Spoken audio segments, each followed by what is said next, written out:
Hello, hello, hello. How are you?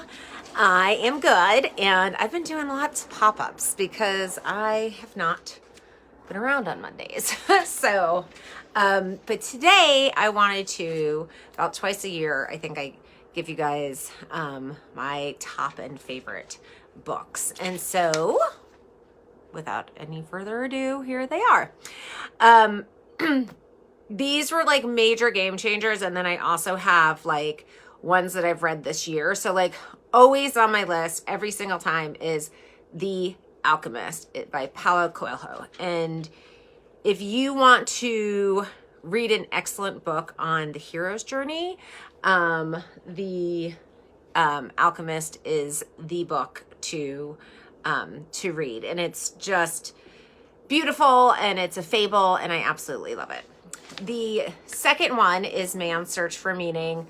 I have read this book probably about 3 or 4 times. I always tend to read it. Well, the first time I read it was in undergrad in a psych class, and then since then I've read it like at very hard times in my life, like after Jack died, or and the beginning of the pandemic, when I was just like searching for meaning.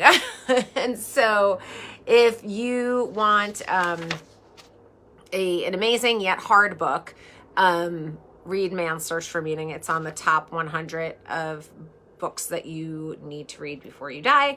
And he was a he was a Jewish psychiatrist who was in not 1 but 3 concentration camps. And so you're going along with his journey of what that was like for him. And then the second half of the book is basically his he created his own therapy called logotherapy, which is all about like understanding like the why, the purpose in, I'm sorry, I'm looking behind me because I have my plant out there that I'm trying to like save, which I don't think I'm going to, and I have dogs sniffing around it. So anyway, it's like the why, like if you want to understand like why something is happening for you, and it helps you understand purpose as well. So fabulous, amazing book.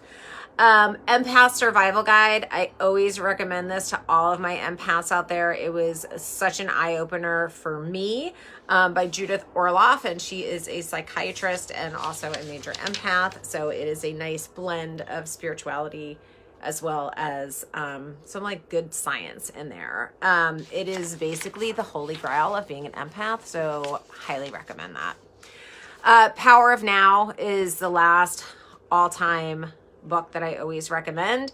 This also helped me through my deepest grief. And also, if you are grieving right now, Permission to Mourn, best book ever. People always want to give you books when you're grieving, and they don't really know that you can't freaking read when you're in the depths of your grief. And this one is like 4 or 5 words to a line. And so that was not on there, but Permission to Mourn is up there.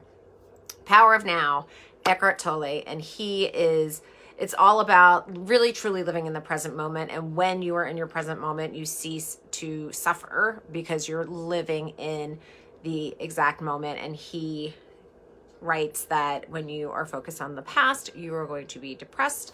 When you're focused on the future and future tripping, you're going to have anxiety and worry. And so when you are fully in your present moment, suffering ceases to exist. It is great and hard to do, but really great book. So get that too.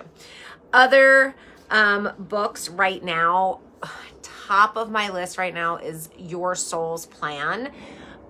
It is amazing. It is all about pre-birth planning. So before you come down as you in human form, you contract with thousands of souls, probably about 1,000 from what I've read and understood. And it's like all of these little mini contracts, right? With your family, with your partners, with your friends, with your allies and enemies, and all the things for your soul's growth and development. And it also kind of, it doesn't, but it's kind of related to the Man's Search for Meaning, where you are looking for purpose and meaning, right? So this will really, it's a great book. And he interviews like, a mom who lost her child and her fiance, like cancer survivors, people with disabilities,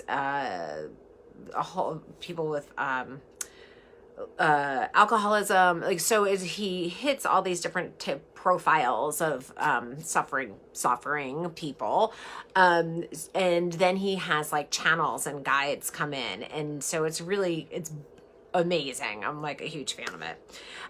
Big Leap, great book, all about like your unconscious fears and like stepping forward, and so you could live in your highest potential. The Big Magic, also great, by Elizabeth Gilbert. The Big Leap is by Gay Hendricks is his name.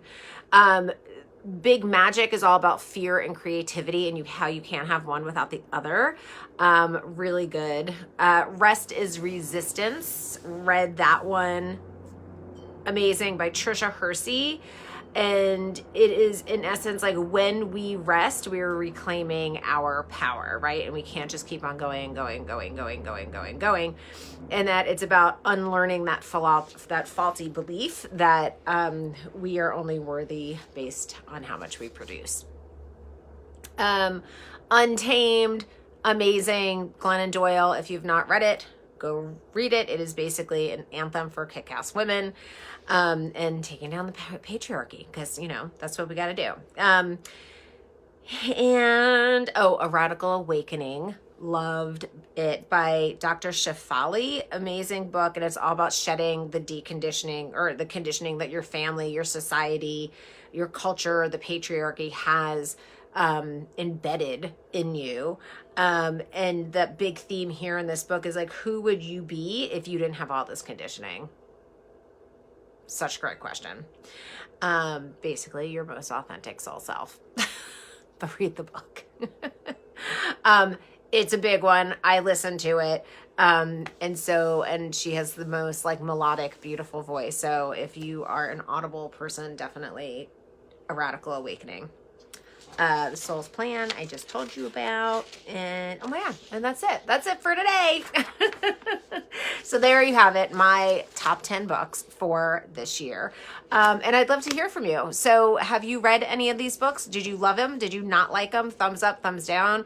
Which one sounds interesting to you? I want to know. So drop it below. As always, if you're watching live, #live. If you're watching on replay, #replay, because it helps with algorithms and all that kind of stuff. So that is all. And I will see you on the flip side. Mwah. Bye.